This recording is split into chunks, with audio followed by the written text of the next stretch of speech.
جو محرم ہے وہ اندر جا سکتا ہے، اس جو گھر کی خاتون ہے، خاتون خانہ ہے، اس کا بھائی ہے، اس کا بھتیجا ہے، اس کا بھانجا ہے، اس کے والد ہے، اس کا چچا ہے، وہ ہے، ٹھیک ہے، وہ محرم ہے، وہ گھر کے اندر جا سکتے ہیں۔ یہ سارے احکام اس میں دیے گئے۔ سورہ نور کا سورہ احزاب کا ایک فرق یہ ہے کہ سورہ احزاب میں اگرچہ جنگ کے معاملے میں کچھ تذکرہ تو ہے، لیکن کسی جنگ کا وہاں پر ذکر موجود نہیں ہے۔ خلافت قائم کرنے کا معاملہ ہے، وہ آیا ہے کہ خلافت اب قائم ہوگی، لیکن خلافت کے قیام کے لیے جو اصل ٹرننگ پوائنٹ تھا وہ جنگ احزاب تھی، غزوہ احزاب، اس کا ذکر جو ہے وہ سورہ احزاب میں ہے۔ تو اس طریقے سے یہ دونوں صورتیں باہم بہت ہی ایک دوسرے سے مشابہ ہیں، اور جیسا کہ میں نے عرض کیا تھا آیت نمبر 33 وہاں کی عظیم ترین آیت ہے۔ اللہ نور السماوات والارض مثل نورہ کمشکاۃ فیہا مصباح المصباح فی زجاجہ، یہ جو آیت ہے پوری وہ عظیم ترین آیت ہے ایمان کی حقیقت پر۔ اور ٹھیک 33ویں آیت اس صورت کے اندر ہے کہ جب وہ ایمان حقیقی دل میں پیدا ہو جاتا ہے تو انسان کی شخصیت میں کیا اوصاف پیدا ہوتے ہیں۔ وہ 10 اوصاف مردوں اور عورتوں کے ذمن میں دوہرا کر آئے ہیں، وہ اس سورہ مبارکہ میں نمبر 35 آیت ہوئی ہے۔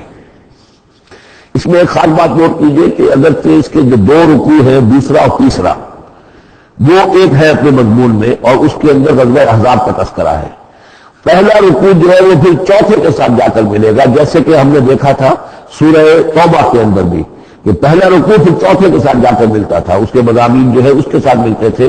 درمیان میں جو ہے 2 رکوع آ گئے تھے کہ جو 1 سال پہلے نازل ہوئے، جو کہ یعنی فتح مکہ سے پہلے نازل ہوئے، لیکن اس کے بعد وہ نازل ہوئے سن 9 کے اندر۔ اس کے اندر جو ہے وہ پہلا رکوع کی 6 آیات اور اس کے بعد پھر چوتھا اور 5واں رکوع، بالکل وہی آپ کو ترتیب یہاں ملے گی۔ اس لیے کہ قرآن کا اسلوب یہ ہے کہ خاص جو موضوع ہوتا ہے کسی صورت کا، اس سے متعلق آیات کو پہلے نکال کر رکھ دیتے ہیں۔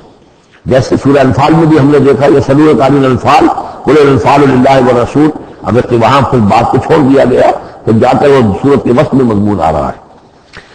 اس میں ایک خاص جو مضمون آیا ہے وہ یہ ہے کہ حضور صلی اللہ علیہ وسلم نے جو شادی کی حضرت زینب سے رضی اللہ تعالی عنہ، حالانکہ حضرت زینب جو ہے اس سے پہلے حضور ہی کی فرمائش پر ان کی شادی کی گئی تھی حضرت زید بن حارثہ سے۔ زید بن حارثہ رضی اللہ تعالیٰ عنہ حضور کے غلام تھے، اور حضور نے انہیں آزاد کر کے اپنا بیٹا بنا لیا تھا، تو محبت بہت تھی حضور کو حضرت زید بن حارثہ سے۔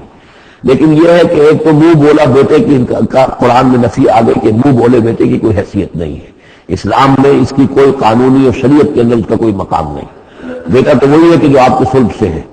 دوسرے یہ کہ اب منہ بولے بیٹے کی بیوی جب حضرت زید نے طلاق دی تو آیا منہ بولے بیٹے کی بیوی سے کوئی شخص جو ہے وہ نکاح کر سکتا ہے؟ کیا وہ محرمات عبدیہ میں سے ہے؟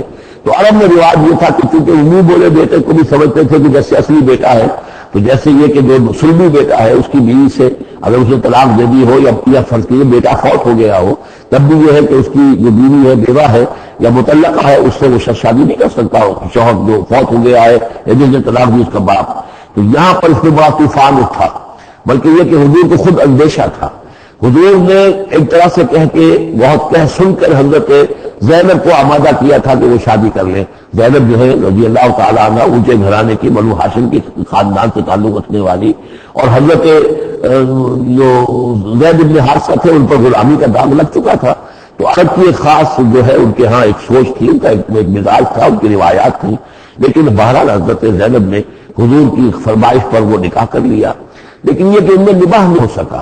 حضرت زینب انہیں ذہن قبول نہیں کر سکی کہ یہ میرے برابر کا ہے یا میری اس کی حیثیت جو ہے وہ واقعی ایسی ہے، یعنی شوہر کو جس طرح آنکھوں پر بچھانا چاہیے، شوہر کے جس طریقے سے اس کا ادب ہونا چاہیے وہ نہیں کر سکی حضرت زینب۔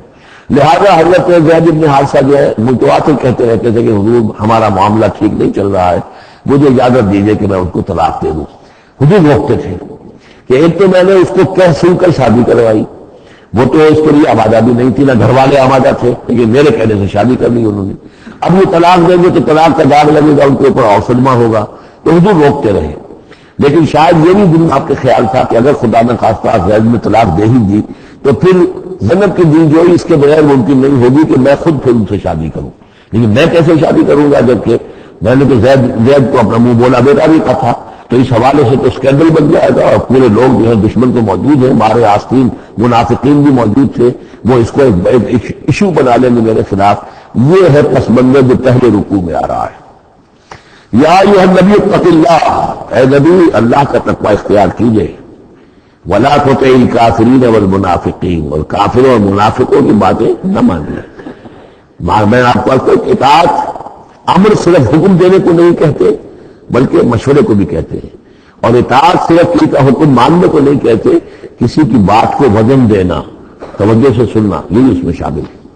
ولا تطع الکافرین والمنافقین، آپ ان کافروں اور منافقین کی بات کا دھیان نہ کریں۔ ان اللہ کان علیما حکیما، یقیناً اللہ تعالی علیم ہے اور حکیم ہے۔ واتبع ما یوحی الیک من ربک، اور پیروی کیجیے اس کی کہ جو آپ کی طرف، آپ کے رب کی طرف سے وحی کی جا رہی ہے۔ ان اللہ کان بما تعملون خبیرا، اور جو کچھ تم کرتے ہو اللہ اس سے واقف ہے۔ وتوکل علی اللہ، اور اللہ پر توکل کیجیے۔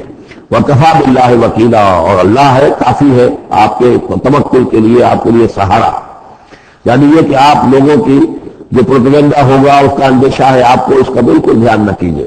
ما جعل اللہ للرجل من قلبین فی جوفہ، اللہ تعالیٰ نے کسی انسان کے دل میں دو دل نہیں رکھے، کسی کے سینے میں، کسی کے پیٹ میں، یہاں پہ جوف جو ہے خالی جگہ کو کہتے ہیں، تو سینے کے اندر، کیونکہ یہ کیویٹی کہلاتی ہے، چیسٹ کیویٹی، اور پھر دوسری جو ہے ایبڈومینل کیویٹی ہے، تو اس میں دو دل نہیں رکھے ہیں، میرا دل ایک ہی ہوتا ہے۔ اسی طریقے سے گویا کہ بات کہی جا رہی ہے، کہنے کو تو ہم کہہ دیتے ہیں کہ دل ہے، ہمارے دل یکجا ہو گئے ہیں، دل سے دل مل گیا، لیکن دل ہی رہتا ہے، ایک ہی رہتا ہے انسان کا اپنا دل۔ لیکن اسی طریقے سے کسی شخص کی دو مائیں نہیں ہوتی، ماں تو وہی ہوتی ہے جس نے اس کو جنا ہے، اور کسی شخص کا بیٹا جو ہے بیٹا وہی ہوتا ہے جو اس کی سلب سے پیدا ہوا۔ باقی یہ ہے کہ منہ بولا بیٹا جو وہ بیٹا نہیں بن جاتا۔ وَجَعَلَ أَزْوَاجَكُمُ اللَّائِي، اور نہیں اللہ نے بنایا ہے تمہاری ان بیویوں کو، اللَّائِي تُظَاهِرُونَ مِنْهُنَّ، کہ جن سے تم زہار کر بیٹھتے ہو، یا زہار کا مضمون سورہ مجادلہ میں آئے گا۔ عربوں میں روایت یہ تھا کہ بہت ناراض ہو گئے بیوی سے، کہہ دیا تم تو میری ماں کی طرح ہو، گویا کہ اب یہ ہمیشہ کے لیے حرام ہو گئے۔ طلاق مغلظ کا بھی مغلظ در مغلظ طلاق ہو گئی، اب وہ کسی طرح بھی اس کے لیے اس سے کوئی تعلق رکھنا جائز نہیں ہے۔ یہ زہار جو ماں بنا دیا، کہہ دیا کہ ماں بن گئی تو گویا کہ ماں بن گئی، لیکن اللہ تعالیٰ کے ہاں وہ ماں نہیں بنتی، ماں تو وہی ہے جیسے کہ فرمایا وَمَا جَعَلَ أَزْوَاجَكُمُ اللَّائِي تُظَاهِرُونَ مِنْهُ أُمَّهَاتِهِمْ، جن سے تم زہار کر بیٹھتے ہو، جنہیں تم یہ کہتے ہو کہ تم میری ماں کے مانند یا ماں کی پیٹھ کے مانند ہو میرے لیے، تو وہ اللہ تمہاری مائیں نہیں بن جاتی۔ وَمَا جَعَلَ أَدْعِيَاءَكُمْ أَبْنَاءَكُمْ، نہ تمہارے منہ بولے بیٹوں کو اللہ تعالیٰ نے بیٹا بنایا ہے۔ ذَلِكُمْ قَوْلُكُمْ بِأَفْوَاهِكُمْ، یہ کہ تمہاری منہ کی باتیں ہیں، منہ سے تم نے وہ جملہ کہہ دیا، تم تو میری ماں کی مانند ہو، ماں کی پیٹھ کے مانند ہو، اور اسی طریقے سے کہہ دیا تم میرے بیٹے ہو، بیٹا تو وہی ہوگا۔ واللہ یقول الحق، اللہ تعالیٰ حق فرما رہا ہے، وہو یہدی السبیل، اور وہی سیدھے راستے کی طرف ہدایت دینے والا ہے۔ ادعوہم لآبائہم، لوگوں کو پکارا کرو ان کے باپوں کے ساتھ، باپوں کے نام کے ساتھ، چنانچہ یہ حکم ہے۔ اگر آپ نے کسی کو لے لیا